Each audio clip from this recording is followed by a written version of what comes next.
I knew I had a problem with alcohol by the time I was 27. I knew I was an alcoholic by the time I was 30. What's that, 4, 5, 6, 7 years of a journey? After my 30th birthday, I was like, holy shit, this is insane. And then it was the struggle to get to stop, not telling a single person.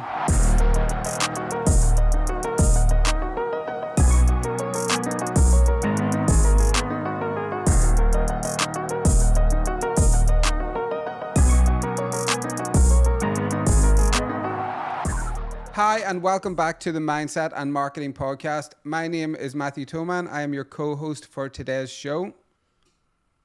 And I am Sharon Kirkpatrick. Welcome back. Here at the Mindset and Marketing Podcast, we focus on jargon-free information around everything mindset and everything marketing, two of the most important things that you need to have into your life, while also catching up with each other on a personal level and just keeping everybody updated on what we're up to. Well, how's it going? The dramas. All good, yeah. All good in the hood. Happy Monday.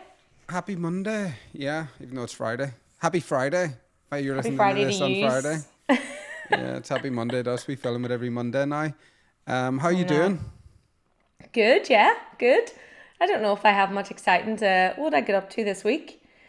Busy week in work, which was all good. Exciting. So it was just all work last week, and then headed out to Belfast on Saturday for some catch-ups and drinks, and then Mother's Day, obviously. Oh, did you go out with Big Shaz yesterday? Go out with your mum? Well, she didn't want to go out, so we got her a couple of gifts and went down to see her. Got a wee takeaway in the house. Very nice. I actually rang you yesterday thinking you would have been there. Did you? Rang who, me? Yeah. Or no, I rang you on Saturday, I think. I don't know. I did rang you, unless I rang another. I don't know. Anyway, I thought I rang you. Oh, I didn't get Pretty that. sure I No, did. it was a delicate day because I was out on Saturday and I'd parked my car at the train station.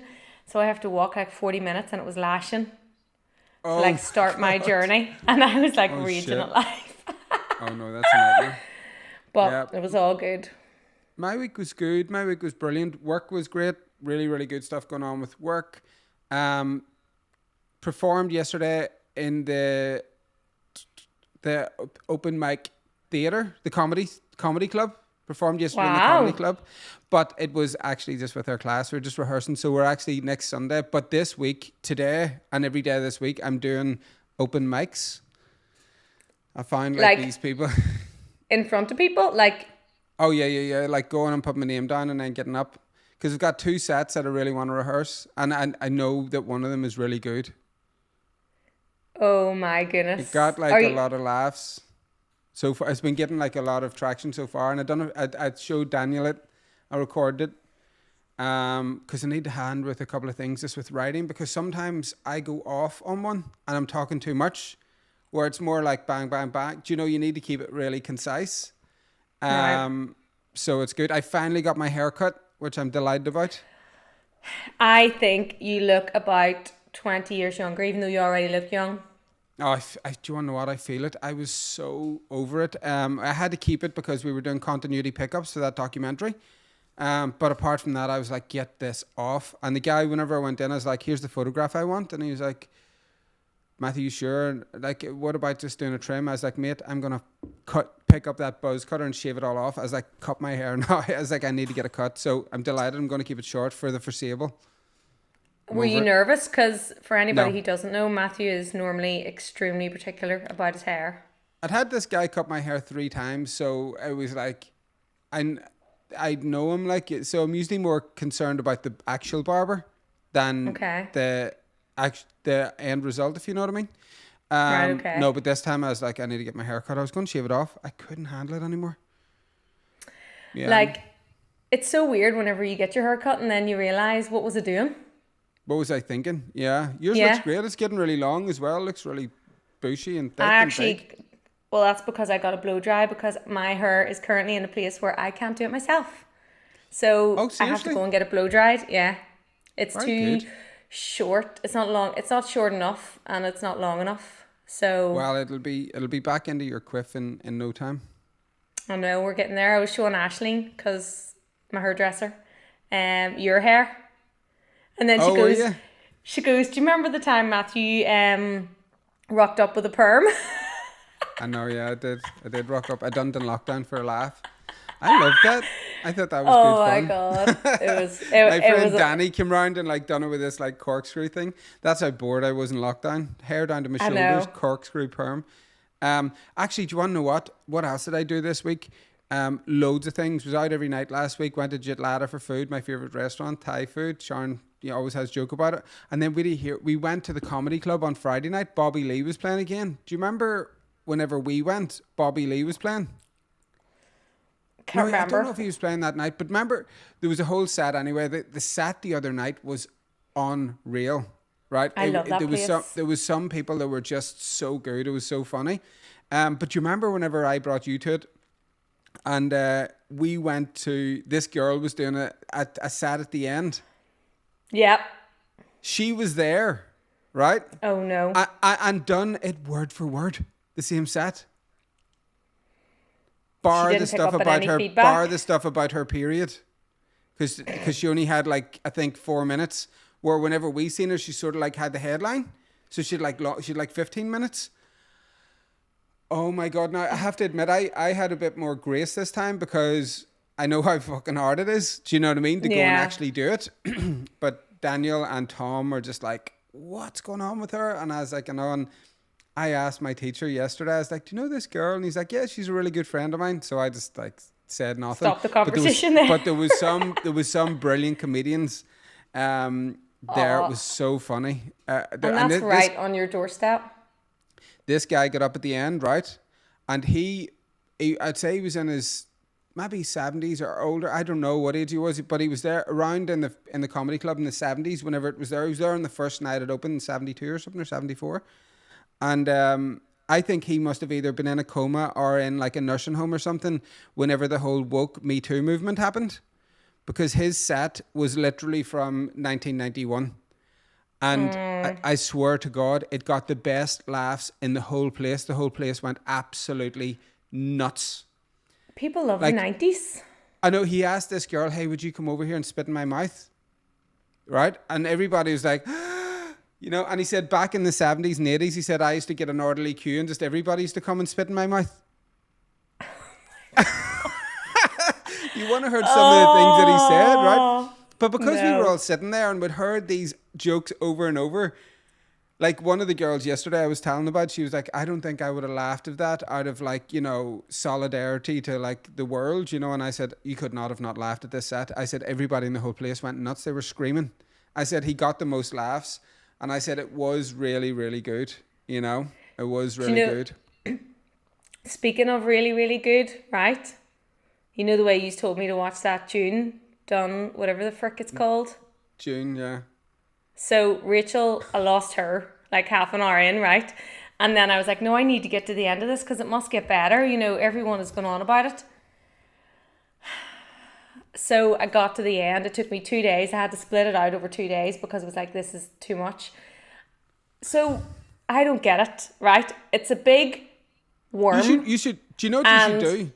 You should read the book. Apparently the Yeah, books are better. And I think that's why people really got into it. I got brought by somebody who read the book. So if you're about to ask me questions about it, I still don't really no, know. I'm about to summarize it for people who haven't watched it yet and who haven't read the book. It's about a big giant worm in the sand, visions, and different groups of people named weird names. It's a lot deeper And than then that. and then it ends. It's a lot deeper than that. But don't ask me why, because I don't know either. Well, Do you know, now I'm like, I said to Sharon, look, I do not think you're going to be able to get through this. Because I went to the cinema to see both, and I knew I would not watch Dune 2 if I didn't go to the cinema because I would have turned it over or been on my phone. Actually, right after you finish that, remind me there's something else insane that I done the weekend. Insane. well, I just wanted to say I might have to go and see the second one just to see, like, You should. is that where it hooks you? Yeah. Well, see, at the end of the first one, we were walking out of the cinema and Daniel said to me, do you know that and told me like one of the major, like the actual ending of the second one. I'm like, why are you telling me the ending of the movie? Daniel, But anyway, come on. so basically, another mental thing that I done over the weekend. So You've been flat out. my friend Donna sent me a message saying, Matthew, have you seen this thing on TikTok saying, who the fuck did I marry? Right, this woman.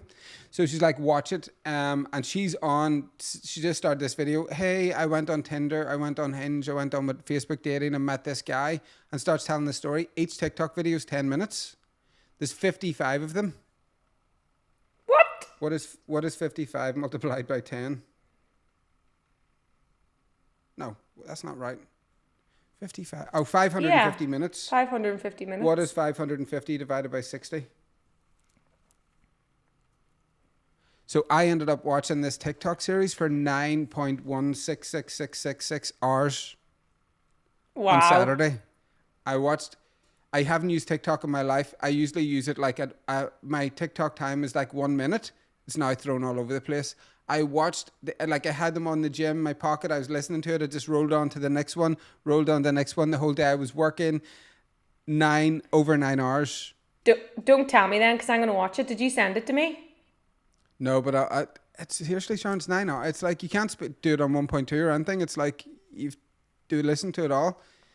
But anybody it's going to be made into a Netflix show. Like there is no question about 150% going to be made into a Netflix show. Oh no, I need something new because I've just finished my podcast. Like as this new podcast about this mum who had Munchausen syndrome by proxy. Okay. And I need to send that to you. Like. Okay, yeah. Send me all those things. Like I need to do all them. We're still trying to lock down our next documentary. I want a project, and I want it to be something that is bloody insane. I want it to be like one of these.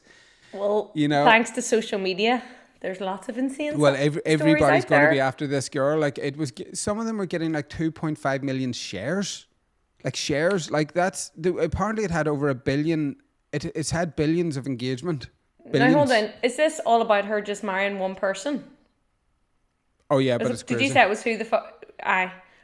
Yeah. Right. Okay. Who the F did I marry? That's what it's called. Right. Okay. Yeah. If anybody's got 9 hours to spare, which I did on Saturday. I have a few hours this evening because Rachel's away out, so I'll send it to you after.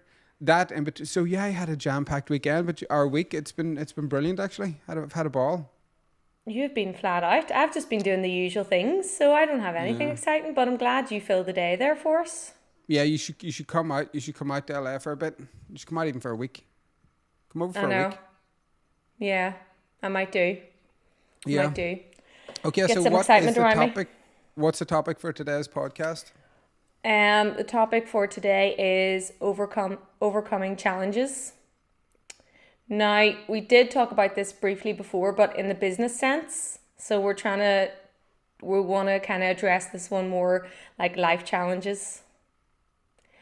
So obviously every single person in the world experiences challenges, big, small, whatever, maybe almost on a daily basis. But every time we experience one of these difficult situations, there's an opportunity to learn and grow from them. So that's what we want to talk about today. Okay, cool. Perfect. Yeah. I've had a couple myself. Yeah, there wasn't enough hours in the day on Saturday. But yeah, so do you want to kick off with some stats or anything, or? I don't really have any stats, but what I was going to say is like some of the top challenges that people face, like some of the bigger ones. Can you guess what some of them are? Money's the biggest challenge that people face. Also, definitely, death of a loved one. Like I would say is like 100%. Relationship breakup. Yeah, relationship breakdowns. Let me see what else. Anything to do with their pets. Don't have that. No. Is that because my wee cat was sick? No, because I think people. Anyway, I can't go into pet owners. Okay. We'll save that for another day. What else? I think work, money, relationships, somebody dying, and maybe like childhood traumas or something. Well, health, obviously our health. Oh yeah. Health. Addictions, which that's a big challenge. Yeah. You'll be able to talk about. That's what my stand-up set's about. Addictions. Yeah. Addiction, yeah. Unfair treatment. So that is probably on the lower scale for me or for you, but for other people out there, just because you were born here, you look like Of this, or war whatever crimes, happens. of war crimes that are being committed. Yeah. Okay. Setbacks, Okay. less. Well, Um, judging by all those, the first thing I would say is like some of them are in your control and some of them aren't. Like there's some stuff that you can do on a daily basis to get out of, and there's some things that you're never going to be able to do anything unless you say moved or, and even at that is impossible for some people. Whether well, it this is is money for flights. yeah. Well, that's the thing because normally whenever a challenge arrives on your doorstep, there's already it's either a big change or it's something you're not used to or it's something you're a bit fearful of or it's something you're a bit scared of. So if it's like you can, even if you can control it, you mightn't be able to control your emotions that you're attaching to it. Do you know that Oh, way? yeah. Well, like that's me saying like there's some things you'll be able to change and some things you won't, providing you've identified what your challenges are, have accepted them, and then are on a path to change them. People aren't even anywhere near that. The Yeah. people who can change their own like can address their own challenges and work with them don't do it because they don't even realize that they can. Like it took me. I knew I was an alcoholic. I knew I had a problem with alcohol by the time I was 27. I knew I was an alcoholic by the time I was 30. And then I didn't finally give up until I was 34. And that was after drinking So for just over 20 years. what's that, 4, 5, 6, 7 years of a journey? Yeah. 27, I didn't want to, though. I was in Yeah. denial. I was having a ball and I Oh, didn't okay. want to. That was like, I was like, no, not accepting this. I'm all good. Everything's all good. I'm fine. 30, I was like, okay. After my 30th birthday, I was like, holy shit, this is insane. And then it was the struggle to get to stop with it, not telling a single person. Maybe fleeting moments. Shit, I think they might have a problem. And then they're like, wise up, you don't. When did you realize it was a challenge that you had to overcome? Pretty much about 12 hours before I stopped, genuinely. Like it got to the point where I was like, okay, I have no choice now. And I didn't even realize the last drink I'd had was going to be the last drink I would ever have. Yeah. Because the next day after that, I had a bender or an absolute like a 23-year-old bender, like for a weekend, like 4 days, no sleep, loads of cocktails, loads of partying, absolutely bonkers. Then had a week flat out of work, and then had another exactly the same replicated bender Friday, Saturday, Sunday, Monday. And then I had an event I went to on the Tuesday. And they said, "Do you want to?" And my friend Helen came up to me and was like, "Matthew, you okay? You're really bloated." And I like opened my shirt and my stomach was out there. I was like, "I don't know what's wrong with my stomach." Like in hindsight, I knew exactly what was wrong. And then Shane, this guy who owns Inner City Enterprise, I'm on the board of the organization. I was there. He said to me, "What are you doing later?" And he said, "I'm going up Camden Street. Do you want to have a pint?" And he bought me this pint of like it was like an like a real weedy beer. What do you call those? Whenever they do Or them, like they're a like you, craft you drink one? them all the time, yeah. Craft Yeah. beer, but that just like must have imploded inside me. Like it just was. So that night I went to sleep. I woke up the next day, went out and about, had something to eat, but my stomach was getting bigger and bigger, and I was struggling breathing. I rang my friend Peter. I was like, "Can you come around and give me this tablet?" Like I started burping and stuff, and then the day after that, then I was like, "I need to go to the." I think that day I went to the doctor, took a urine sample, and she's like, "Matthew, you have a I don't even need to test this. You have a kidney infection." And then it just like all unfolded from there. I didn't realize kidney infections were so bad for men. She was like, "I'm going on holidays next week, so you need to come back in to see me on Friday." And I was like, "What's the big deal? It's only a kidney infection." Because, you, and it's like, "Matthew, you could get Yeah. sepsis. Like you could, and then Oh, as really? I started researching, unfolding, like with all the information that I was getting from doctors, the results that I was getting back, and all of the how I felt, I will never ever drink again. Like it's very simple, but Yeah. that's not to say it was easy. Like getting past the first Friday night, the first Saturday night, the first flipping. I can remember my mom rang me and was like, "What alcohol do you want for like Christmas Day?" And I'm like, "Number one." You've never asked me that in my life. And number two, I've told you I'm an alcoholic. I'm not drinking anymore. But my mom couldn't really accept it. It was so weird. She was like, Because you we're sure you don't Irish, want to you drink? know, we You love sure you like... don't want to drink? You sure you don't want to drink? Yeah. I said, no, I don't want to drink. I don't drink anymore. But Well, now then she would die if I would even contemplate having a drink now. You know, I Oh, think yeah, they it'd were be all the afraid of worst. me being boring. But you know what? So then you overcome that major challenge, and then with overcoming that comes a whole new set of challenges. You know, like Oh, you yeah. said, like trying to like get your parents to understand that, you know, this is serious and this is now like you're changing your Yeah. lifestyle and your decisions, and then Like, it just brings couldn't be on. around so many people. Couldn't, like, it was a total and utter. And once I'd done that, and this is the thing, if you start changing lives and coming against challenges and changing them, anybody out there who's listening, if they were hit these, see, once you start achieving things, it's so weird. It's like, it becomes addictive in a way. You know? Overcoming them, you mean? The feeling of overcoming them? I can do anything now. Anything. There's Yeah. nothing in the world that I can't do. Like, if I was able to give up alcohol, anything is possible. You know, and then it just falls into like gratitude, because if I had continued drinking, I would have died. Yeah. My uncle unfortunately passed away just through alcohol whenever he was like 47. You know, that's only Yeah. like six years older than me now. 7 years older than me now. Like, that's insane when you think back. You know, because Scary back when you then can I relate thought it like that. he seemed so old because I Oh, was yeah. younger. Do you know what I mean? Well, sure. So it's like now I'm like nearly his age. You know, but yeah, he was amazing.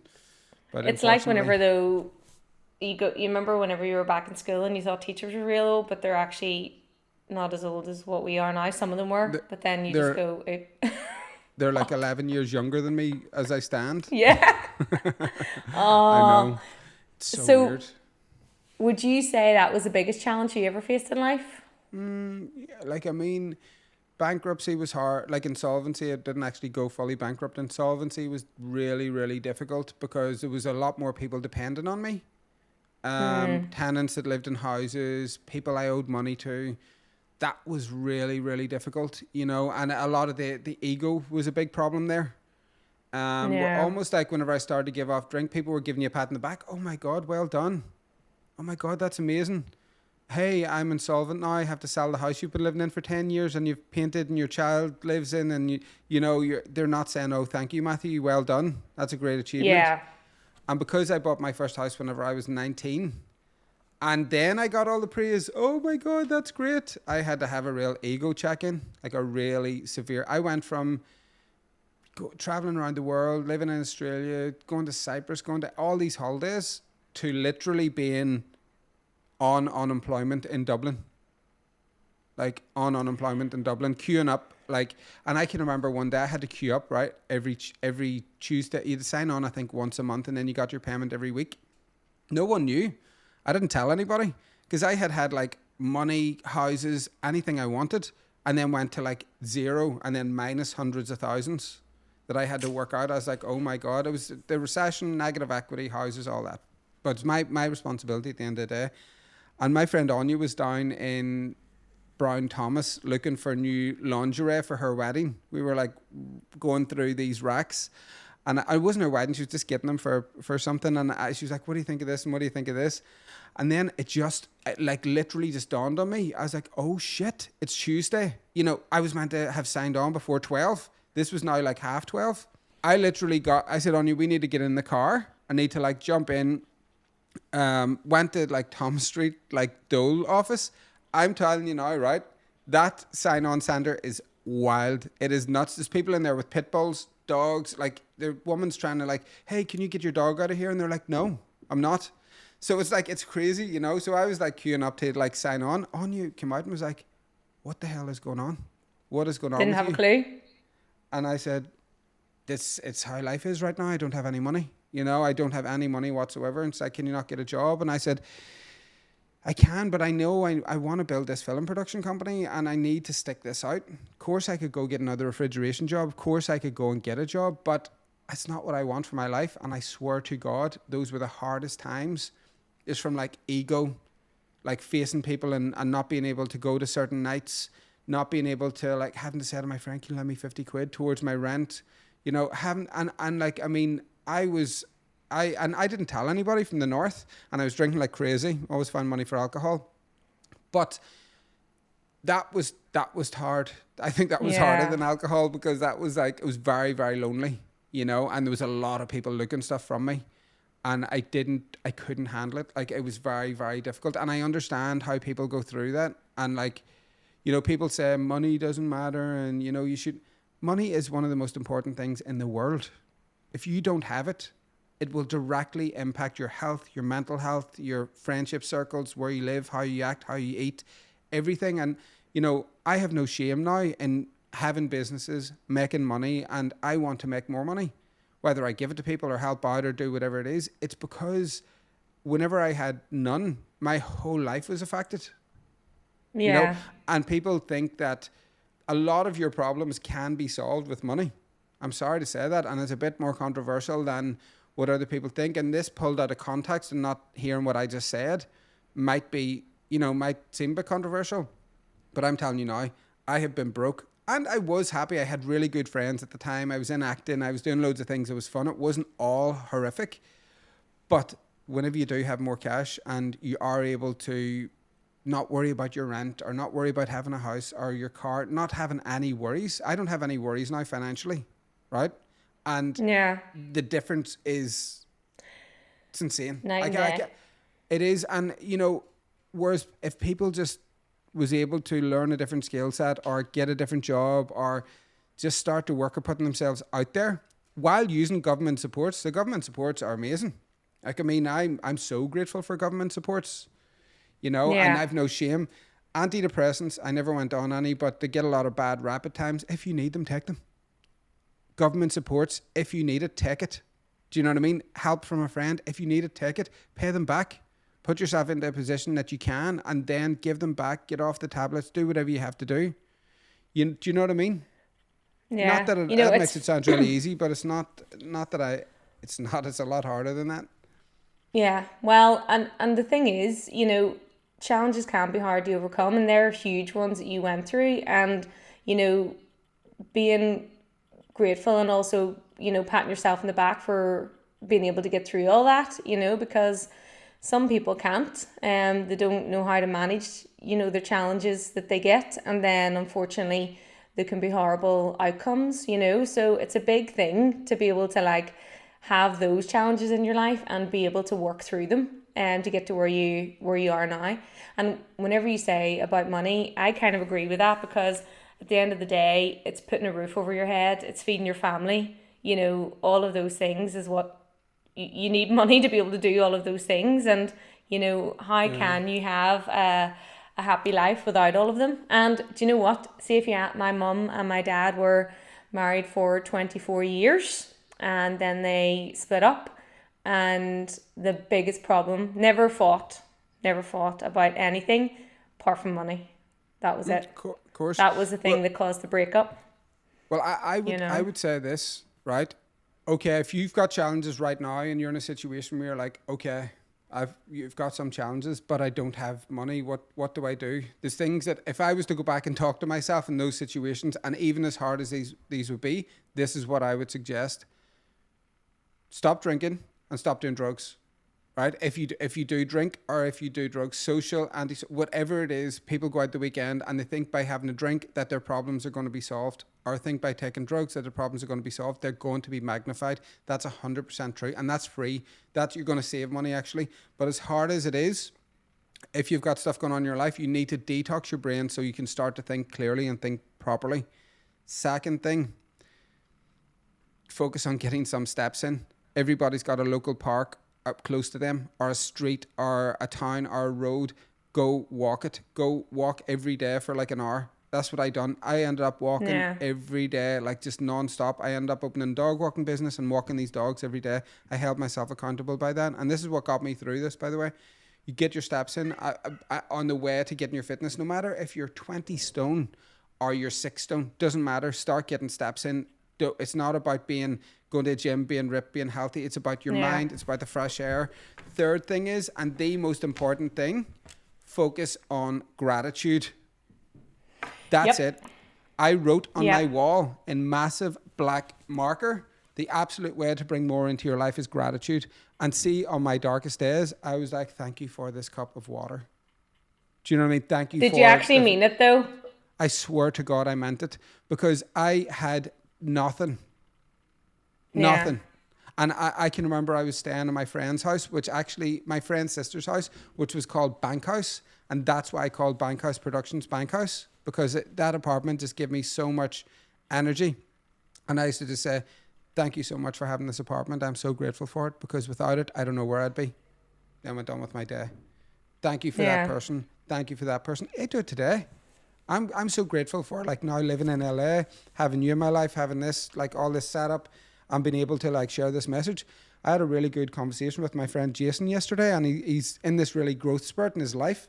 And he's like, have this going on, that going on, this going on. And I'm like, yeah, dude, and you got to be grateful for that you have all these problems, because imagine if you didn't, you wouldn't be growing. You wouldn't be Yeah. moving closer to what it is. And I sent him this video this morning, actually, because it was just in relation to what we were talking about.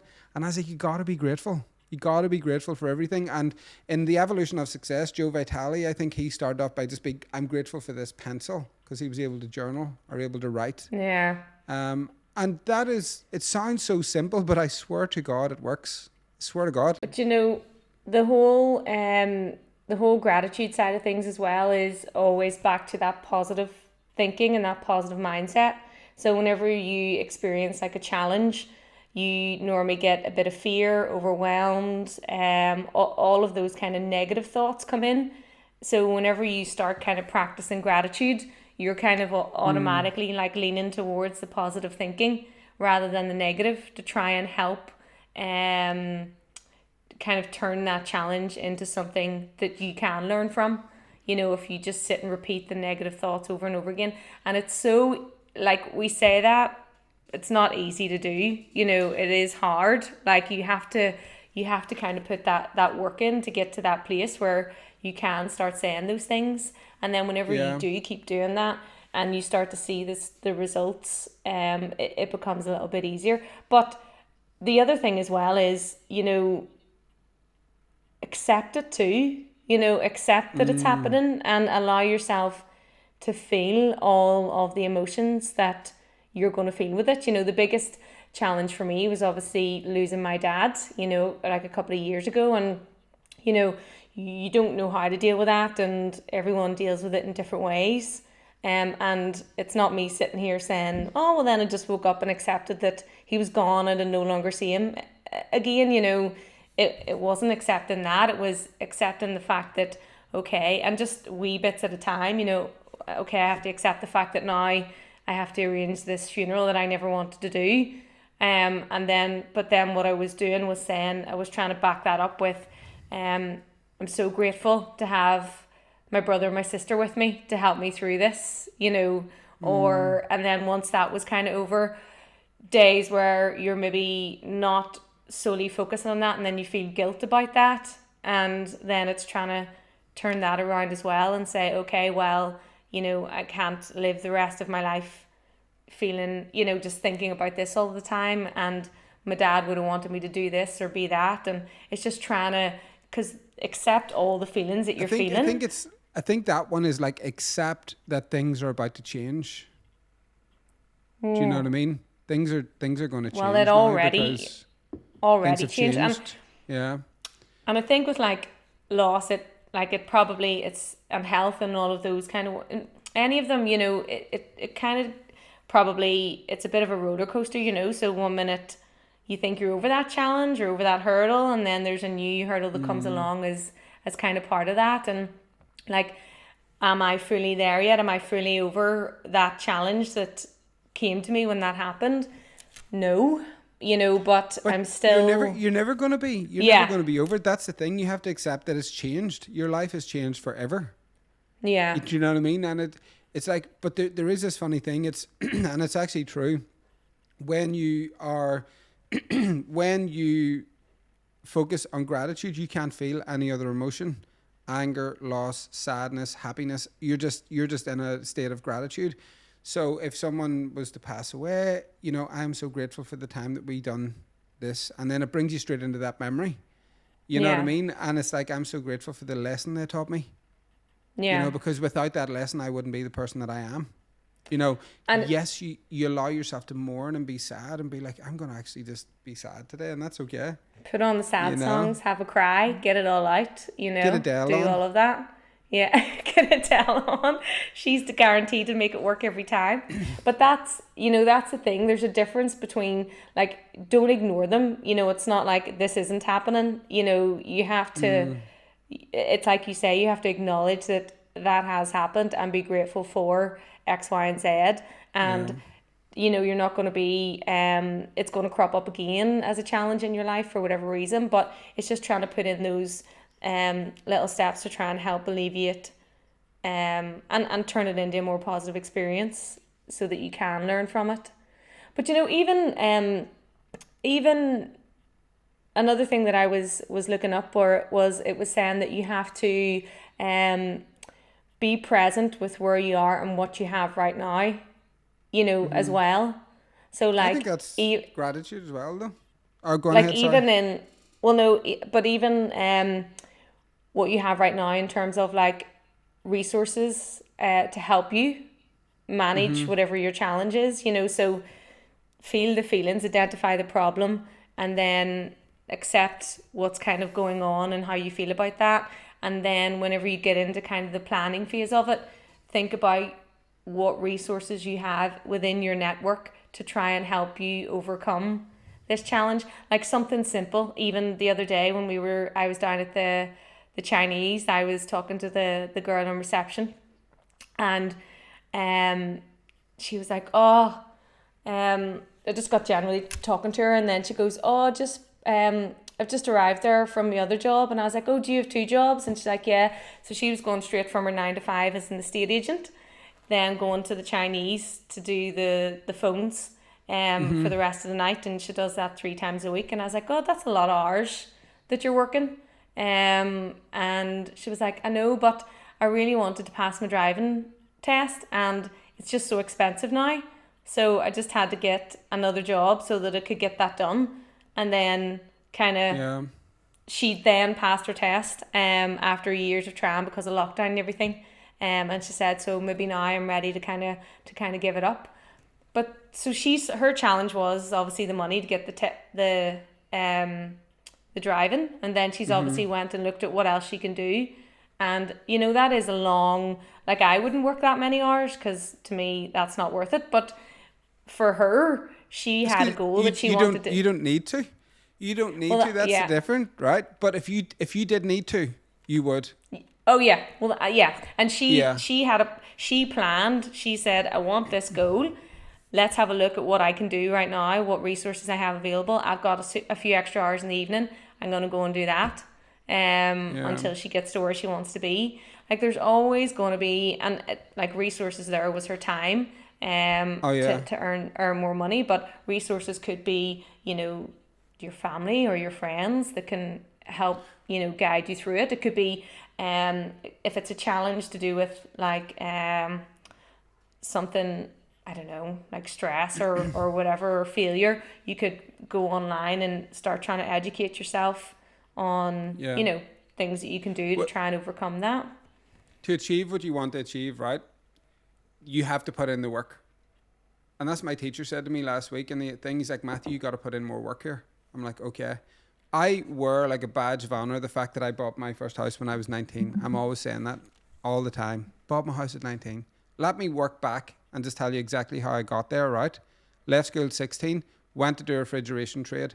At 17, I knew that I had to have a car, right? Because sometimes if you wanted to stay in that job, an engineer might live in Carryduff.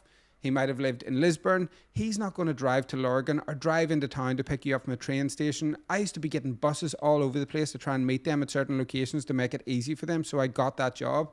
And as soon as I turned 17, I passed my test and got a car. My mum and dad couldn't buy me a car. They had their own life going on. They were, you know, still working and everything. So I had to go get my own. I needed to have a car so that I could keep that job. And I can remember, I think it was £49 a week or something. I was getting like £70 a week from the training centre, right? Monday, Tuesday, Wednesday, Monday, Tuesday night, I delivered Chinese's. Wednesday, Thursday, Friday night, I worked in this shop called Gino's selling clothes.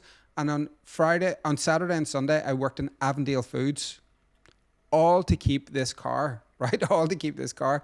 And because I had a car, engineers would always have said, I'll take Matthew. Because I would have just said, I'll meet you in like Portland own. It wouldn't have mattered where they were. Yeah. They would have said, I said, yeah, no worries. I'll meet you there. Right. And they'd say, you sure? And I'd be like, no, it's all good. Because also I knew that you got like 27p a mile or something by driving your thing. So I used to save up all the miles and actually make more money. So I didn't care. But that's how I done that. And then once I then I got the job. And then from there, this is how quickly things happened. I got the job. Then I got a van given to me by the company, a van and a phone. So I didn't have to pay my car anymore. I had a company van. And then I got put onto a really good rate. So I could leave all the other stuff. So I had worked like crazy, spent all my money to get into that position. And then I ended up in a really high paid job and was able to have a deposit for my house within months. And that's why by the time from 16 to 19, I was able to not save money, but work smarter. I spent all my money because I had to. It was what I had to do to survive. So that's what I'm saying. It's like, even whenever I was on unemployment, I was like, okay, I'm not going to do this. I'm going to do this. I'm going to miss that night. Because you have to be strategic. People sometimes focus on, well, I'm not taking that job because it's 27,000 and I'm worth 35. Why can they not see it as a stepping stone? Take the 27 and then take another part-time job on top of that for another 17. And then you're actually on like 44, you know? Yeah. So it's like, that girl's making way above her pay grade because she's putting in more hours. Yeah. Do you know what I mean? Like I was making way more money than I should have been at 17, 18 simply because of the amount of hours that I was putting in. Yeah. Do you know?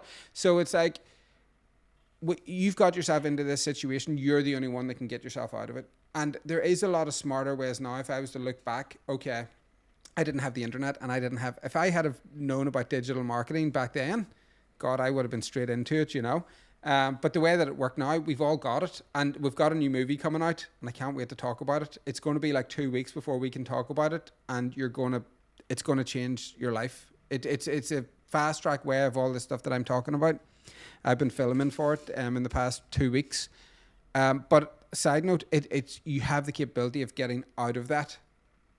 Do you know what I mean? Yeah. Yeah.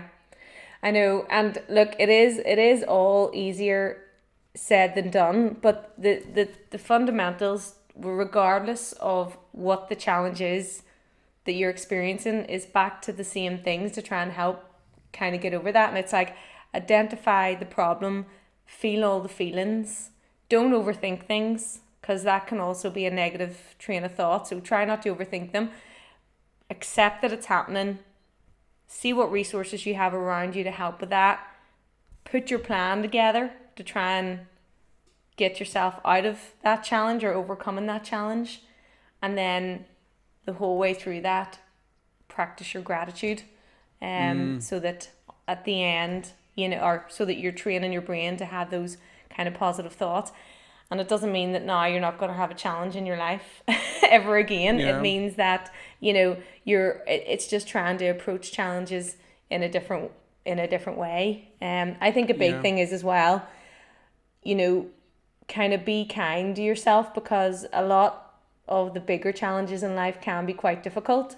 So, also just think about yourself and all the amazing things you've done or achieved, or the great elements you have to your personality, and just be kind to you, and know that it's not going to feel like this forever. You're not going to feel, whenever that immediately lands at your door and all of those horrible feelings you have attached to it, that's not going to last forever. You're not going to feel that way. And the thing is, what I always say to myself, if somebody else has overcame this, there's no reason why I can't. And that is it. You can fall into a pity party and feel sorry for yourself. If someone else has done this before, then there's absolutely no reason why you can't. And that's true, because you'll start to blame other people. It's everybody else's fault. It's not, it's yours. It's your fault. And I would actually say that as well, because we didn't really touch on it too much, but it's probably one of the biggest ones that people face day to day all the time. And you mentioned it was kind of, the relationship breakups, be that a partner, Oh, be that a friend, that was so hard they're for the me. worst. They're horrible because they're more frequent, and it's a Yeah. minefield when you're in them. But Relationship has been difficult, like, because you have this, you're not thinking rationally at all. Just remember, whenever you're no, going through a relationship breakup, you're not thinking rationally, and just chill out. Just don't send the text. Everything you're thinking is probably irrational, not and wrong. And if they're not for you, let them go by it. Just it's very easy to say now, but I've and went like, oh, that was probably my second hardest challenge in life, was when I went through a relationship breakup, and it wasn't something that I wanted, but I found out there was a wee bit of, cheating involved, and that was horrendous yeah, because you just feel like shit. You think, you'd planned this future with someone, you planned this life with someone, you think you're on this path to whatever. And even though the signs are probably there anyway, like maybe arguing or not spending quality time together or just whatever they might be, whenever someone takes that control and that away from you by doing something like that, then automatically first of all, the vision that you had together is gone, and secondly, you can't do anything about it.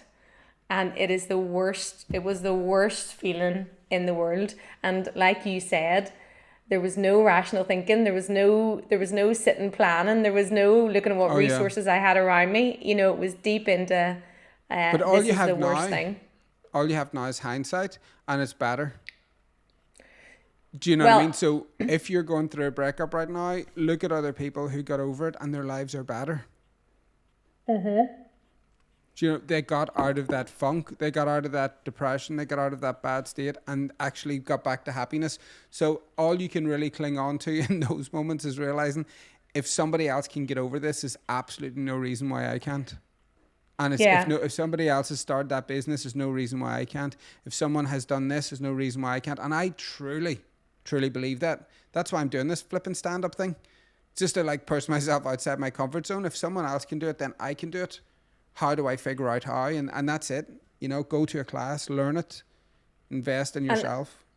And I think in those in relationship ones, your support network around you is a big one. And a lot of people tend to try and just go into themselves when something like this happens, or they're still clinging on to something that they thought was going to be, and is not actually it's not. Yeah. So I think, like, whenever you're in something like that, I know it sounds stupid to try and like plan around that circumstance, but it's so true, because if you're in that situation and you're looking at it and accepting it for what it is now, you're gonna, and you're being fully truthful with yourself, the chances are, that you'll have to say, well, do you know what, this person wasn't actually treating me the way that I should have been treated. I actually did deserve better. I need distractions right now. I need to feel love. I need to feel value from people who do love and value me. And your plan would then be to create, to pull on those friends and to try and family members to try and move forward, rather than sitting in that moment and sitting in the past and hoping for a future that's, never going to be. Do you know what I always do now? Whenever I end up in those situations, I always say, what part did I play to get myself in this? Like, I take responsibility straight away, and I'm like, okay, Matthew, you brought this into your life. How did you do this? And how are you going to make sure this doesn't happen again? Because the signs for everything. The signs coming at us at all times. And I'm not really religious as in God and think about that, but people always say this saying, God will keep giving you the same lesson until you listen. And that could be like Allah, Buddha, like whatever, it doesn't matter what it is, but that you will keep getting shown the same lesson until you learn it. And I think that's one that I've been victim of. Like, and now with being sober and having a clear mind, I'm starting to say, okay, there's patterns in my life that I've had to break, and I've found myself in the same situations. That's on me.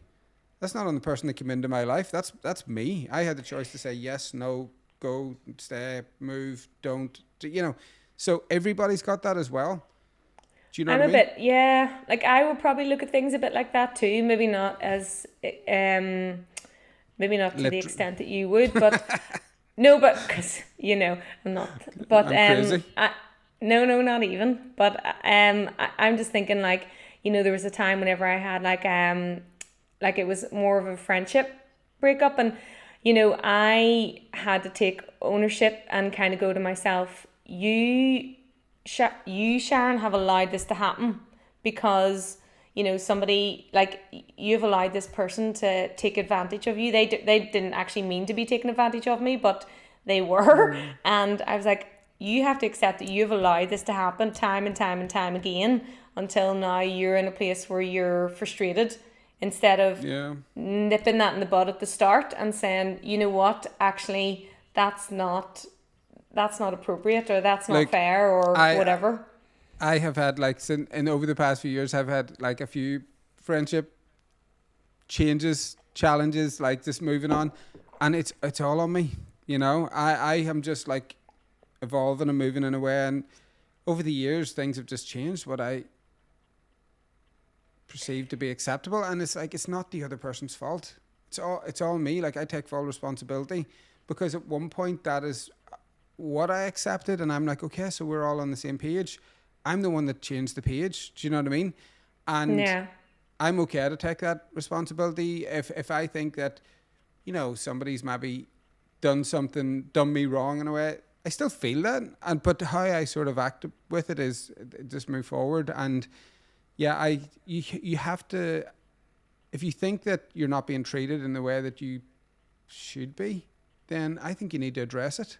And if the other person then says, well, no, I disagree, then you say, okay, then you have to make a choice. Well, do I want to accept that or not? And if you don't, then I don't know. But I don't have any hard feeling towards anybody, by the way. I absolute love everybody.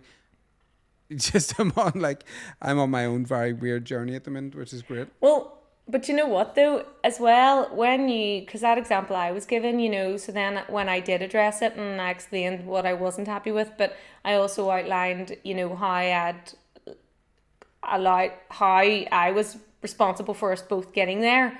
And then I identified what I needed, which was a break from it, because Yeah.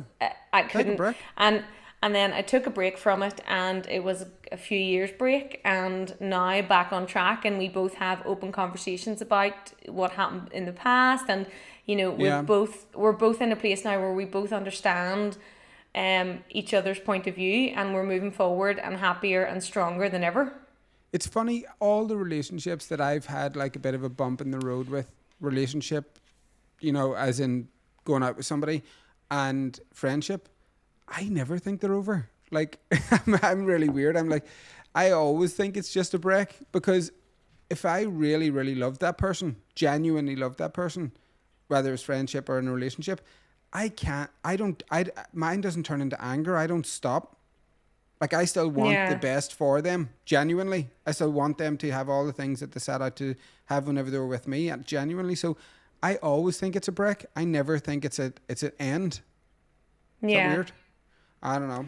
Because I think hating someone and having like the hatred there and like the anger, it's too hard for me to actually, I couldn't embody that for even, I'd take 24 hours of it, and then I'd be let it go. And then I'm like, no, I can't have any anger towards that person. How can you love somebody and then for the rest of your life hate them? It's not. But isn't that, like, I know we're way off topic here when I say this, but it's kind of related. Whenever like parents or family members or whatever have like lost a loved one to like a really horrible situation, like murder, whatever it might be, right? And then you'll find that a lot of the times they'll then go back to the person who committed the murder and was found guilty and say to them that they forgive them. Like, they're not carrying hatred and they're not carrying all of that, because they're like, carrying all those emotions isn't serving me. They're not doing it because they want to make that person's life easier. They're doing it because they're doing it for themselves. If you carry that, that impacts your life. Yeah. And that would be the hardest thing in the world. But obviously the struggle with carrying that much pain and that much negativity is too much. To the point where they're having to go and talk to these people and just say that, well, whatever it is they're saying, to forgive them or whatever it is. I Like give that's myself 12 to 24 hours now with anger. Don't know if someone killed a family member, it might be different. I'd probably want to make a documentary about it or something, to be honest, and like get it all out that way I wouldn't. Yeah, it is not 12 to but 24 hours. Then let it go. It's done. let it go. Because if it's not going to Well, matter in 5 years, don't give it 5 minutes. I know, and that's hard. But Yeah. that's part of what it's all about. So yeah, Right, so we're identify 45 it. minutes into a therapy session here, so we need to like wrap this up. Therapy, is it? It sounds like it's starting to turn into a therapy session. But yeah, Well, so that's interesting you say that. So that's just a reflection whenever you're thinking right now. Because I wasn't feeling that. I was like, what the hell are you talking about? There's so much on that. I didn't know what the topic was for today. I don't like preparing too much for them, to be honest. But I like preparing and knowing if it's something to do with marketing, I will be prepared. I'll be like, okay, here's an example. Here's what I want to do. Mindset, you go If with the it's flow. something with, well, I think it's mindset. The only thing that I have to offer anybody is my experience. That's all. I don't claim to be anything other than here's my experience and here's what I have learned. This might be something that might help you. Do you know what I Yeah. mean? It's not like, hey, this is my way or the highway. This is what you need to do. Like there's things that have The really, five really helped me. the 5-step formula to mastering your mind. Have I got a course called Is that? that coming out next? No. Just Okay, saying. I thought I already had one. No, it's the evolution of success, the 12-step one. That's what There you go. my own version of 12 steps. I'm not in AA. I'm not in a program, but it's my own version. It's what worked for me. So that's the evolution of success. So if anybody's going through any challenges right now, that movie is for free. And there is a mindset program with it for like next to nothing. And if you don't have any money, contact me. I'll give it to you for free. And overcoming challenges is one of the steps. Yes. Okay, so that's us for today. Thank you so much for watching. I'm going to the gym now. Perfect. I'm going to watch only that 10 o'clock. 9 hours of someone getting You'll marrying not the wrong sleep person. tonight. I had such bad nightmares last night, by the way. Really, really bad. Didn't sleep well. But anyway, Looking forward to it. thank you so much for watching if you got this far. And we will see you on the next one.